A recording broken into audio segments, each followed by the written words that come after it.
அனைவருக்கும் வணக்கம். நாம் இப்போ இந்த வீடியோவில் 11th ஸ்டாண்டர்ட் காமர்ஸில் unit 2 forms of business organisation இதில் chapter 5 Hindu undivided family and partnership இந்த சாப்டரை பார்க்க போகிறோம்.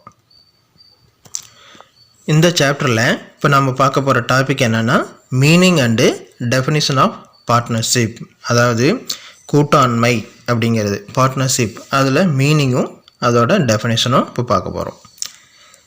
Introduction. Partnership form of organisation in an extension of the sole proprietorship.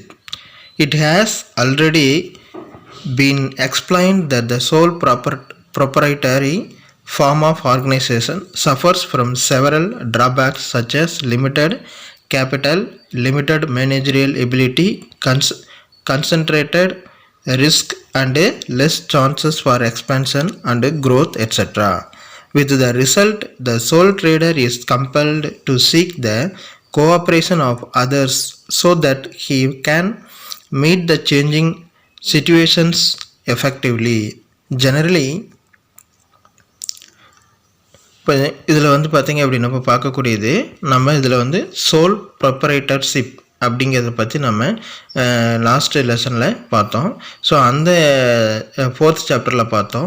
இது வந்து என்னென்னா இதில் வந்து இந்த பார்ட்னர்ஷிப் அப்படிங்கிறது இந்த சோல் ப்ரொப்ரைட்டரி அப்படிங்கிறத விட அதை வந்து எக்ஸ்பேண்ட் ஆகிறது, அதாவது ஒருத்தராக இருந்தாருன்னா அது சோல் ப்ரொப்ரைட்டர்ஷிப் அப்படிங்கிறது, அதே 2 பேர் 3 பேர் அப்படின்னு போனால் அது பார்ட்னர்ஷிப் அப்படிங்கிற சொல்கிறது. ஸோ இதுதான் வந்து சொல்கிறாங்க.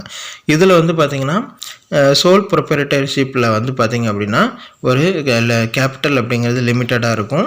மேனேஜரியல் எபிலிட்டி, அதாவது அதை மேனேஜ்மெண்ட் பண்ணக்கூடியவங்க அவங்களும் ஒருத்தராக தான் இருப்பாங்க. அதில் இருக்கக்கூடிய ரிஸ்க்கை கான்சன்ட்ரேட் பண்ண ஒருத்தராக தான் இருப்பார். ஸோ ரிஸ்க்கும் கம்மி. ஸோ இந்த மாதிரி இருக்கிறது எல்லாமே வந்து சோல் ப்ரொப்ரைட்டர்ஷிப், அதில் வந்து ஒருத்தர் மட்டும்தான் இருப்பாங்க. இதில் இருந்து எக்ஸ்பேண்ட் ஆகிறது. ஸோ என்னென்ன அப்படின்னு பார்த்தீங்கன்னா ஒருத்தரே இல்லாமல் 2 பேர் அல்லது அதுக்கு மேலே இருக்கிறவங்க, அது வந்து பார்த்திங்க அப்படின்னா பார்ட்னர்ஷிப் அப்படின்னு சொல்லக்கூடியது. அந்த சோல் ப்ரொப்ரைட்டர்ஷிப் அப்படிங்கிற இருக்கக்கூடிய அந்த ரிஸ்க்கு ட்ராபேக்கை வந்து எதெல்லாம் இருக்கோ அதை வந்து சரி செய்கிறதுக்காக அந்த மாற்றுறது தான் இந்த பார்ட்னர்ஷிப் அப்படின்னு சொல்லக்கூடியது. Generally, when a sole trader finds it difficult to handle the problems of growth and expansion, he takes a partner. Thus, it represents the next stage in the evolution of business organization.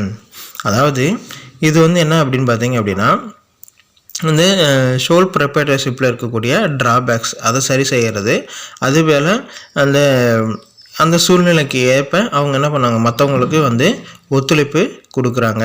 So இது வந்து பார்த்திங்க அப்படின்னா ஜென்ரலாக நம்ம வந்து soul proprietor அப்படிங்கிறது என்னென்னா அவங்களுடைய பிரச்சனைகள், அதில் பிஸ்னஸில் இருக்கக்கூடிய ப்ராப்ளம்ஸை சால்வ் பண்ணுறதுக்கு அவங்க வந்து ஒரு பார்ட்னரை தேர்ந்தெடுத்துப்பாங்க. ஸோ அதுதான் வந்து இந்த பார்ட்னர்ஷிப் அப்படிங்க. அது வந்து இப்போ கூடிய அந்த சோல் ப்ரொப்ரைட்டர்லேருந்து டெவலப்பர் ஸ்டேஜ் தான் வந்து இந்த பார்ட்னர்ஷிப் அப்படின்னு சொல்கிறது. The persons who enter into partnership are individually called partners and collectively known as firm. According to Section 4 of the Partnership Act 1932, partnership is the relation between persons who have agreed to share the profits of a business carried on by all or any of them acting for all.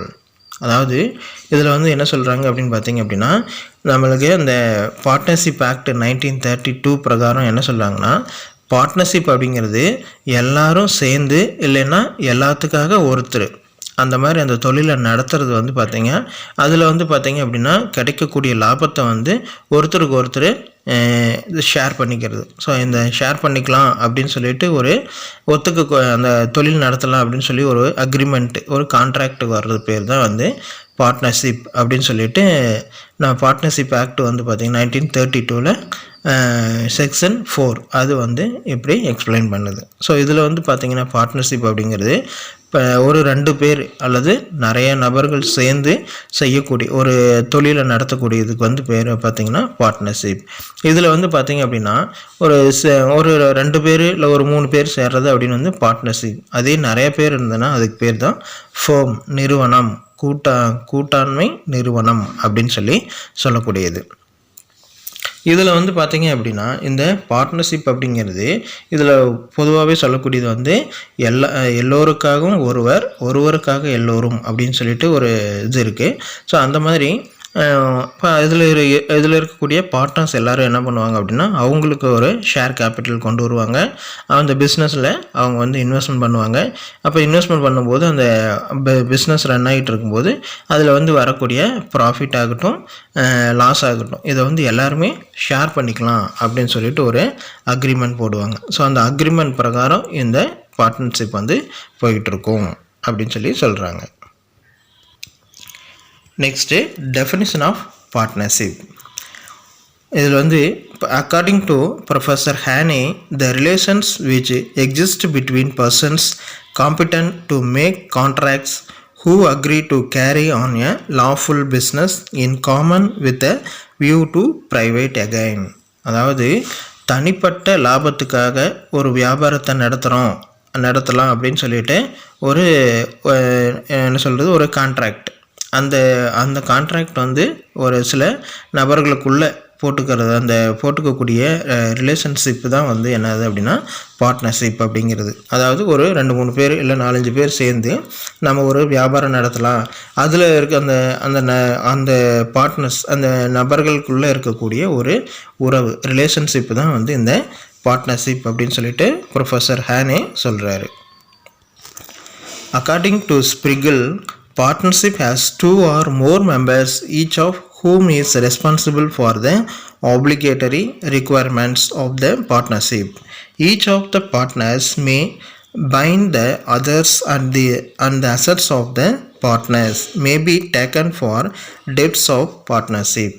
அதாவது இந்த partnership அப்படிங்கிறதுல 2 அல்லது அதுக்கு மேலே இருக்கக்கூடிய persons வந்து எல்லோரும் சேர்ந்து இருக்கக்கூடிய என்ன இருக்குன்னா ரெஸ்பான்சிபிள் பொறுப்பை வந்து அந்த பொறுப்பை வந்து உணர்ந்து அவங்க செய்யக்கூடிய அந்த பொறுப்புகளுக்கு வந்து அவங்க கடமைப்பட்டவங்களாக இருப்பாங்க.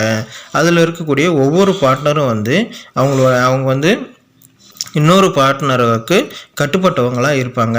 அதுவும் இல்லாமல் அந்த பார்ட்னர்ஷிப்பில் இருக்கக்கூடிய அந்த டெப்ட்ஸு கடன்களை வந்து தீர்க்கறதுக்கு நம்மளுடைய பார்ட்னர்ஸ் எல்லோரும் சேர்ந்து அந்த சொத்துக்களை வந்து எடுத்துக்கணும். ஸோ இது வந்து என்ன சொல்கிறாரு அப்படின்னா ஸ்பிரிகல் அப்படிங்கிறவர் நமக்கு 2 அல்லது அதுக்கு மேலே இருக்கவங்க வந்து எல்லோரும் சேர்ந்து ஒரு அக்ரிமெண்ட் ஒரு பொறுப்பை வந்து ஒரு பொறுப்புகளை எடுத்துக்கிட்டு கடமையை செய்கிறவங்க அந்த இதில் ஒர்க் பண்ணுறவங்க. அப்புறம் மற்ற கூட்டாளிகள் மற்ற பார்ட்னர்ஸ் அப்படிங்கிறவங்க என்னென்னா அவங்களும் வந்து அவங்க ஒவ்வொரு கூட்டாளியோட ஆக்டிவிட்டியும் மற்ற கூட்டாளியை கட்டுப்படுத்துகிற மாதிரி இருக்கும். அதே போல் இருக்கக்கூடிய நிறுவனத்தில் இருக்கக்கூடிய கடன்கள் டெப்ட்டு அது வந்து பார்த்திங்க அப்படின்னா அந்த இதில் இருக்கக்கூடிய பார்ட்னர்ஸ் எல்லாருமே வந்து அந்த கடன்களை வந்து அவங்க எடுத்துக்கொள்ளுவாங்க. இதுதான் வந்து இந்த பார்ட்னர்ஷிப் அப்படின்னு சொல்லிட்டு ஸ்பிரிகல் சொல்கிறாரு. இந்த வீடியோவில் இந்த டாப்பிக்கோடு முடிச்சுக்குவோம். நெக்ஸ்ட் வீடியோவில் இன்னொரு டாப்பிக்கோடு உங்களையே மீட் பண்ணுறேன். தேங்க்யூ.